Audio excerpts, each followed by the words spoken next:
Oh. Heyo. Hi.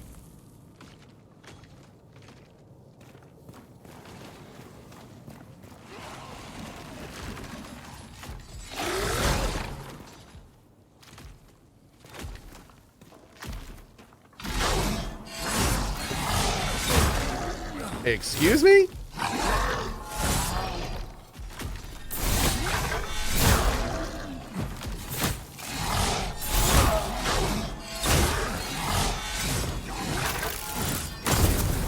I'll just be over here if anyone needs me.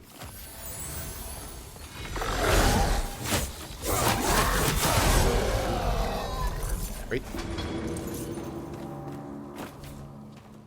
Parry though? I don't really, I'm not attempting too many parries right now. It's bit me in the ass more than it's helped. Yeah.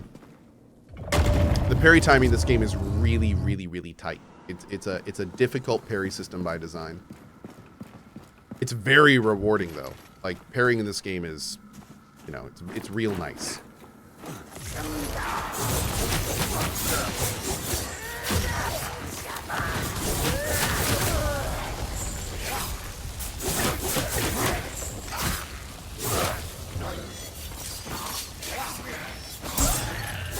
There's a parry.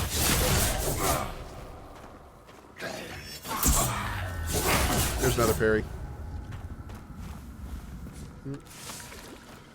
Cool.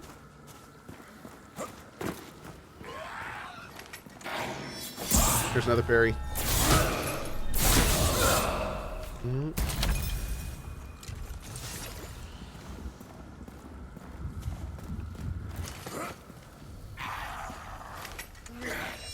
There's another parry.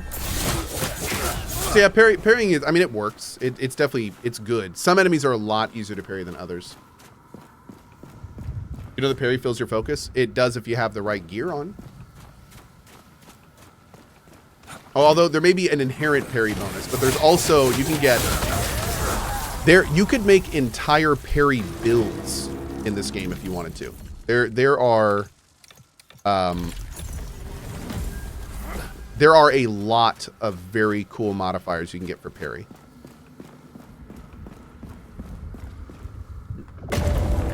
Can you adjust the reaction parry time? Not currently, no. Let me confirm that.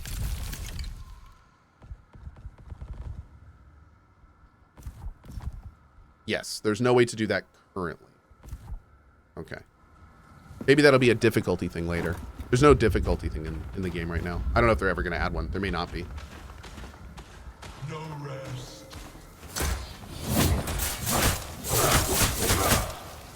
The voices whisper.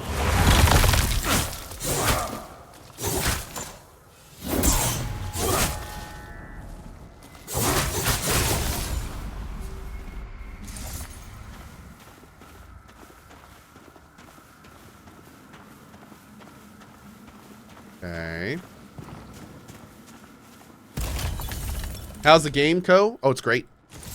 I have a thoughts video up if you want to check it out. Yeah. No, but I'm loving it. Oh, I'm not mentioning this nearly as much these days, but I probably should. If you do want to get this game, you can save $8 on it and help support me if you get it at cohh.tv/norest. So just a quick heads up, if you are going to pick this game up. Oh wait, that's Mad Mushroom. It's another game that I'm actually involved in right now. Hold on. It's in there somewhere. But there's a no rest command you can do as well. There it is. Okay, there we go.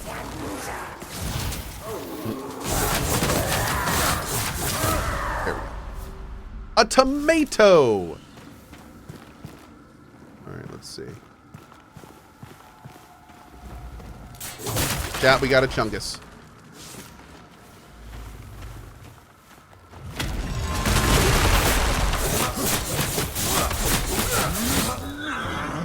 Nope. See ya. See ya. See ya. See ya. How much money we got? Nah, not a lot, but we'll be able to sell a good amount.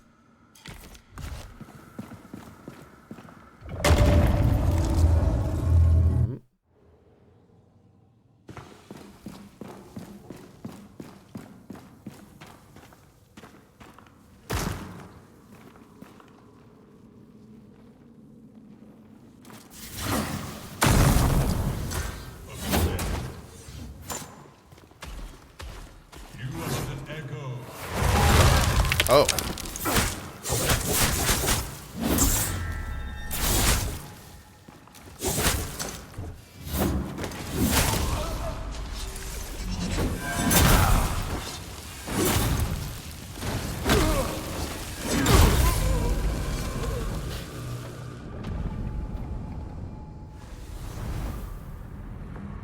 Let's go sell real quick. I don't mind dying to that move because that's one of the cheapest moves I've seen in any video game I've ever played. So I'm kind of like so over being angry at it. At this point, it's just like, oh, when it happens, whatever. Whatever. I've gone through like the 5 stages of grief with that move. Good day to you. Okay, let's see. So what I think I want to do now, I want to focus on my current goal. So I'm going to do that by not enchanting all this armor. And instead, I'm going to sell it all. And we're going to buy a bunch of other stuff. Feels good, man. All right, so we're going to get like 5. Okay, cool. Give these a try. What's the move? The move is two-hand weapon humanoid users have this move where in less than a quarter of a second, they jab their hand forward. And if they hit you with that, it knocks you down. And the thing is right after they do that, they do a charge up attack that generally hits me for over half my life, if not more in some cases, depending on my build at the time. And it's a quarter second guaranteed heavy hit. And the problem with that move is that most of the times heavy hits have charge ups or something to avoid them, but they've paired a super heavy high damage hit with a super quick fast stun. So if they gave you a chance to dodge out after the stun, it'd be fine, but it's a guaranteed heavy hit if you get hit by it. And that's a little much. That's a little much. A little much for me. Yeah. I like to have at least a chance to get out of that stuff.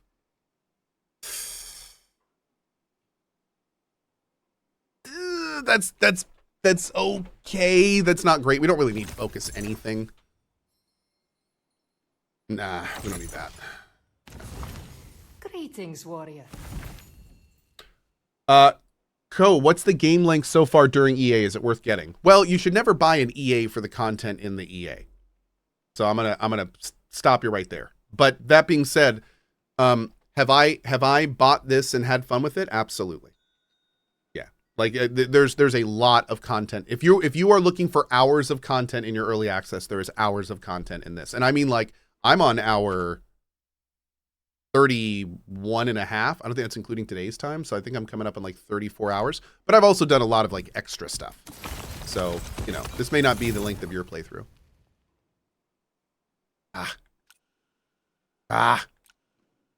Bummer. I felt. All right. Do another round later. Next time. I'm over 50 hours, says Skaz. Hell yeah, dude. I have about 45 hours, says Black Ghost. Nice. Nice, dudes. Love to see it. As good as his weapon. Be silent as a whisper, or loud as a thunderclap. How are we looking for the rest of our stuff? We got room. Let's go right back. How many unique items have you come across? What, chat? 2? Maybe? Maybe 2. Like, not many at all. I think we got a great sword. We got a great sword off the first boss that was gold. And then I got a saber that was int faith at one point. And that was almost it. There may have been a few others, but I mean, I didn't really use them, so, yeah. Every single unique can drop from the Echo Knight. Cool, I clearly have him on farm status.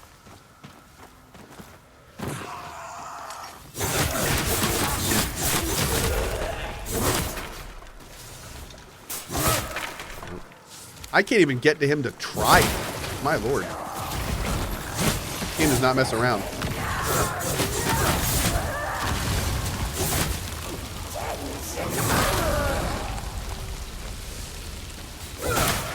I'm starting to think I need to start looking for plus stamina on gear.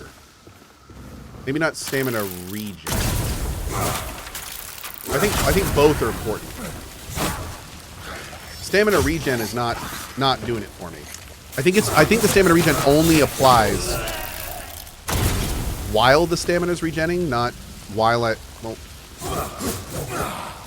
No, I mean I guess it does go up mid combo, so that is important.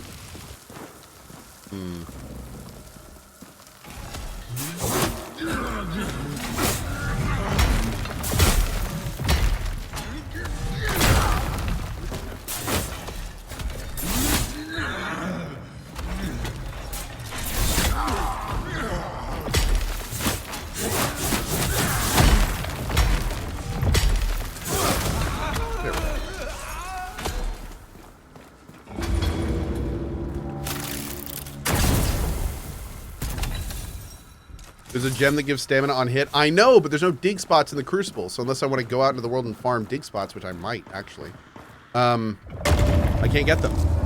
Yep. That's why I was saying earlier, they really need to add dig spots and stuff to the Crucible. Even if it's just an EA. Like, I think that'd be okay.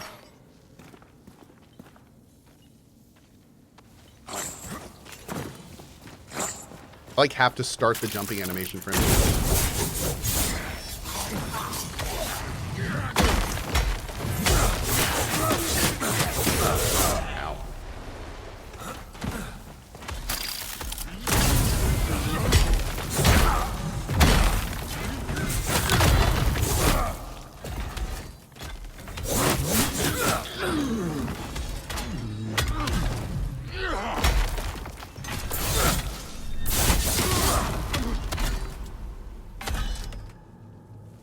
Bro, he didn't drop any loot?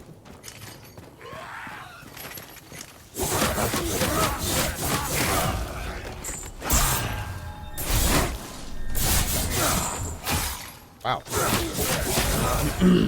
That guy dodged out of my second charge up on a parry. I didn't even know you could do that. Yeah, look at that.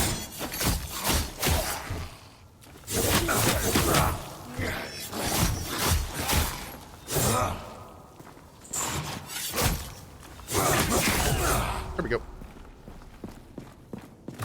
Oh, that sounds great, Madelo. What makes a two-handed attack so fast? Mine's so much slower. Oh, it's a one-hand sword, bud. This is not a two-hand sword. Yeah.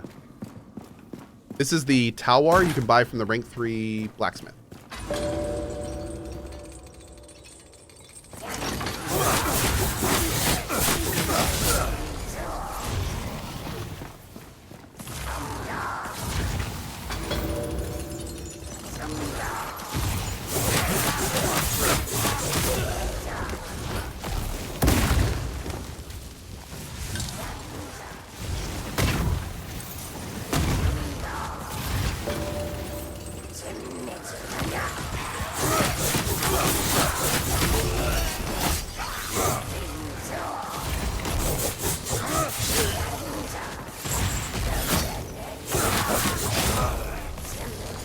Here we go.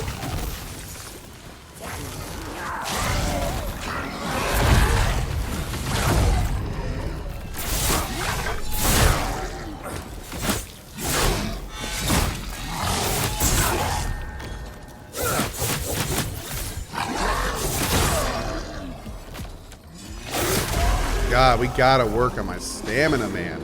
Yeah, I don't have the stamina. I keep running out of stamina and just standing in front of him like a jerk.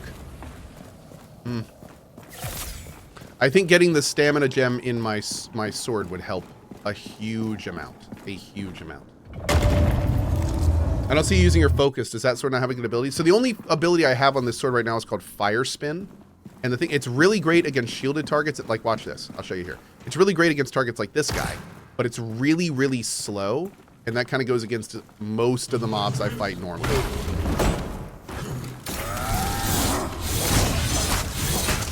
See, it's great for him, but a lot of mobs can just kind of jump around it, unfortunately.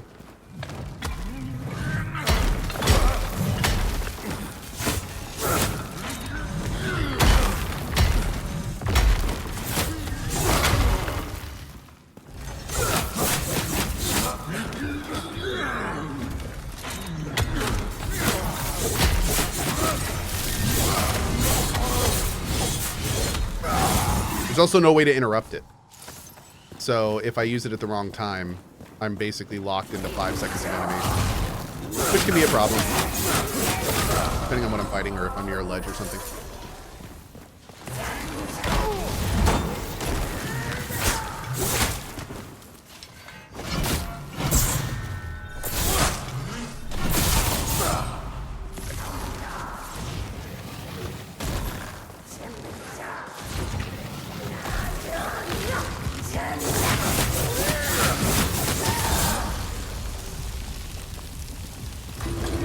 There it is. Good.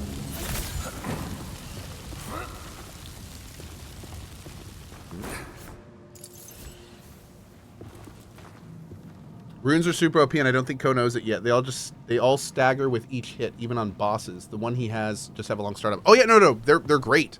My other one had a really cool kind of dodge attack, and I'm actually saving up runes right now to look at more. So I'm looking for one rune in particular that lets me toss like a fire thing, but honestly, I kind of want to try like Slashing Fury. Sounds like it could be great for us.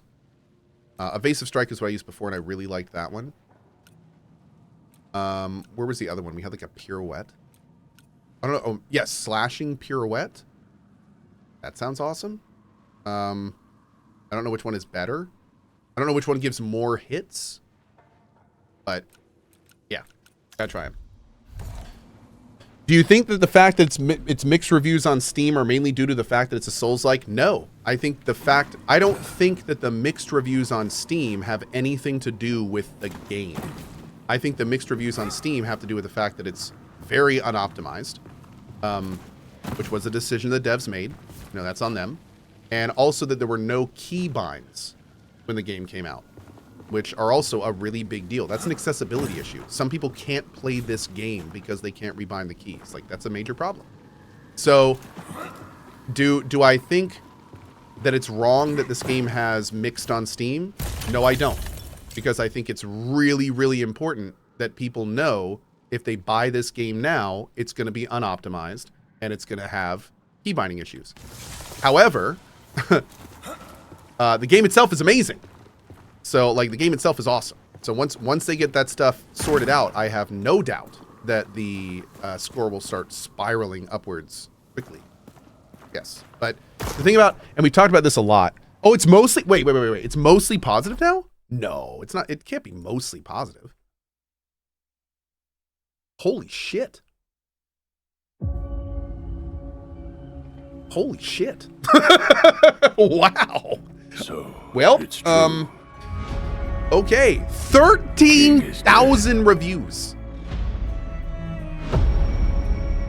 Oh, man. we find ourselves in a place we never sought. Think about this.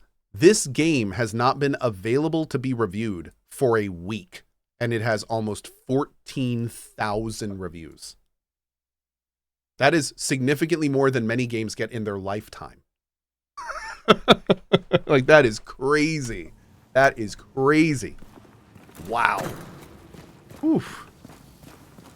Apparently, it also works great on Steam Deck as of last patch. Really? That's cool. That's great to hear.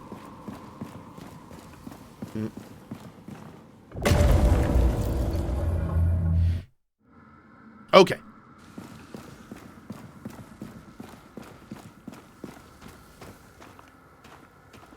Bullseye says, to be very honest, everyone who buys an EA game should know that it's unoptimized.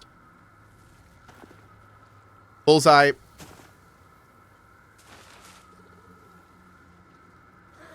You're not wrong, but you're not right. But you're not wrong. But you're not right. But you're not wrong.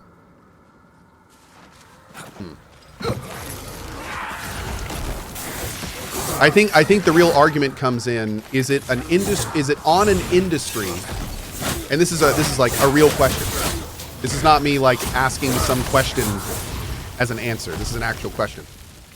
Is it the onus of an industry to properly educate its consumer base? And there's no right answer to that. There's not, I mean, there's an argument that is, yeah, of course there is. But then there's also an argument where it's like, no, that's not their responsibility at all. So The thing about when you say everyone should understand that early access means unoptimized, that's not true. Because a lot of devs, when they release their game into EA, tell themselves, okay, we're going to spend more resources optimizing this now before early access, so our early access players have a better experience.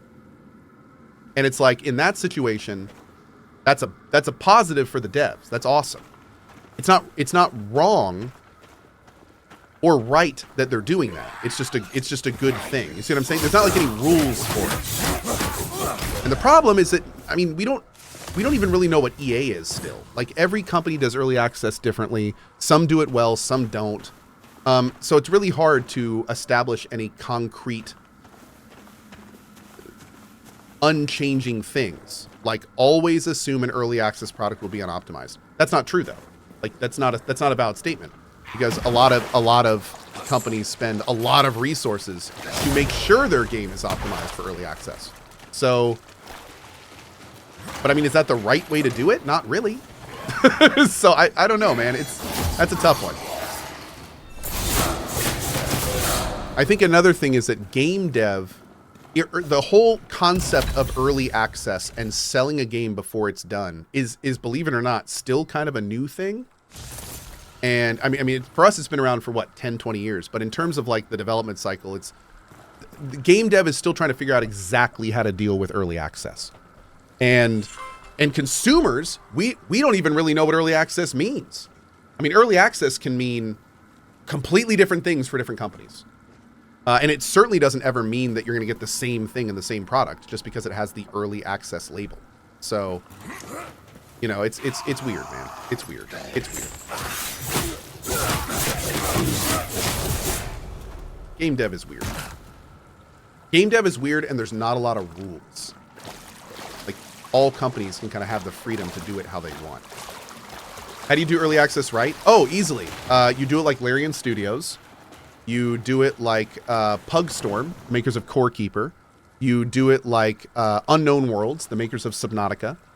Early access done right, in my opinion, is when the developers use the early access period as a way to fundamentally incorporate their player base to make the best possible game they can while retaining their vision. V Rising, another great example, absolutely. Hades, another great example. So there's early access done poorly is when I feel a game, and unfortunately I say it's done poorly, but some companies have to do this. Early access done poorly is when you just start charging for your game early. I'm not a big fan of that. But again, I say I'm not a big fan of that, but I am a big fan of games, or of companies actually making their games. So if it's the kind of thing where our studio's out of money, if we don't get some now, this game's never going to get finished. Well, I would never tell a studio, don't do early access. You know what I mean? So yeah, Raft is another great example of good early access. So it's that kind of situation. It's you know, it's a weird thing. But in my opinion, like Larian, Unknown Worlds, Pugstorm, like those guys are masterclass in their fields of how to properly do early access. I don't know where the creature is for this. Can he be down here? Oh. Never seen this before, but here we go.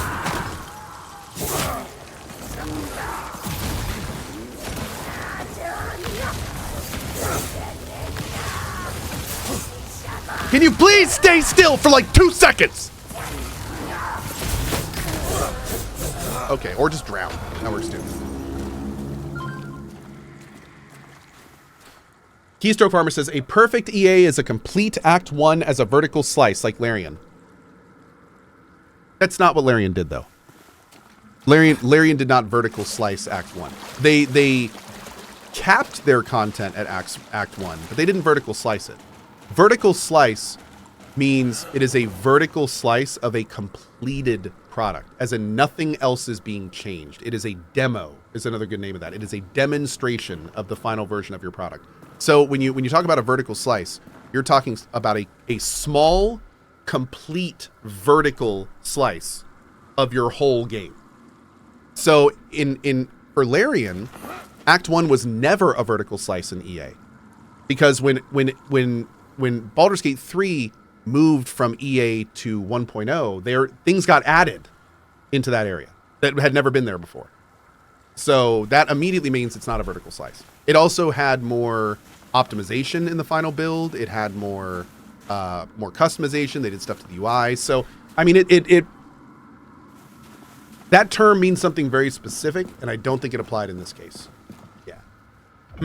And again, a vertical slice during EA doesn't make any sense either, because the whole point of a good early access is that you're constantly developing the product.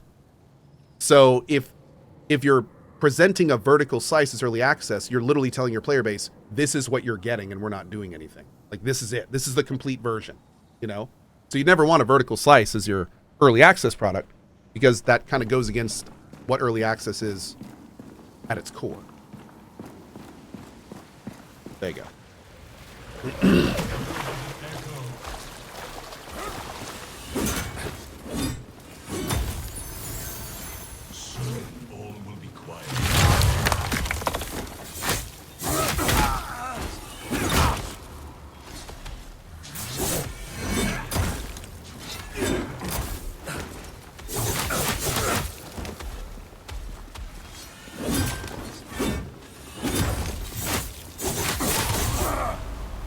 Whew, these guys are rude.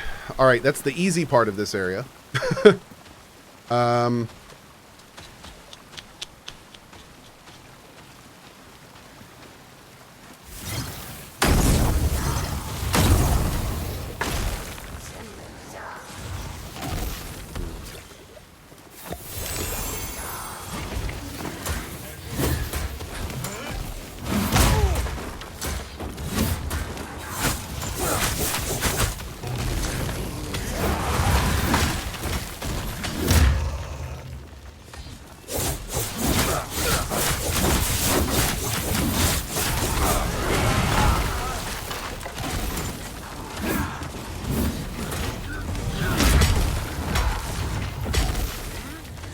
Gonna run.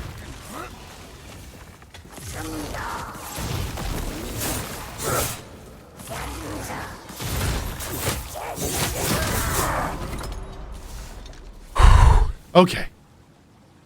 Sorry, it's stressful.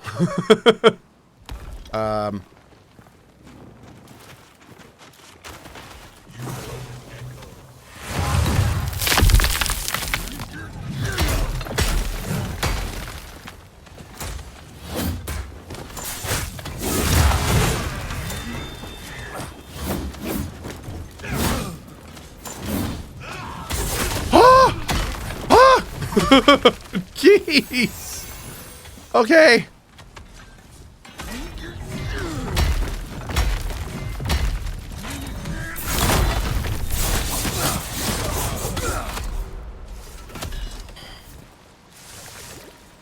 Okay.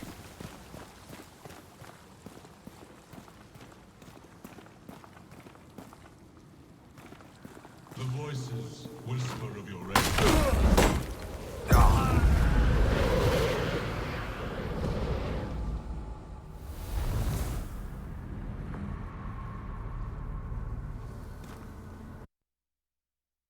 Lunchtime. All right, guys, I was supposed to leave like 30. I'm going to say the same thing I've said for like the past week. I was supposed to leave like half an hour ago, but I completely forgot about that because this game's too much fun. So anyway, I'm going to go get some food. I'll be back in just a little bit. This afternoon, we're actually taking a sponsored look at Lords of the Fallen. I know, right? When this came across my desk, I was like, what? But yeah, Lords of the Fallen. We're doing a sponsor stream for Lords of the Fallen. Get this. Lords of the Fallen has added a 1.5 patch that not only changed and added a bunch of stuff, but it added a new game plus mode where you can add in a ton of modifiers like more enemies, random loot, permadeath, like tons of stuff. So we're going to check that out this afternoon and see what it is. Apparently it's one of the better new game pluses that we've seen in a Souls-like. So I'm random enemies, like all sorts of stuff. So it sounds really cool. So we're going to be checking that out this afternoon, seeing how it is and going from there. So anyway, I'll be back in a bit. Thanks as always for your time.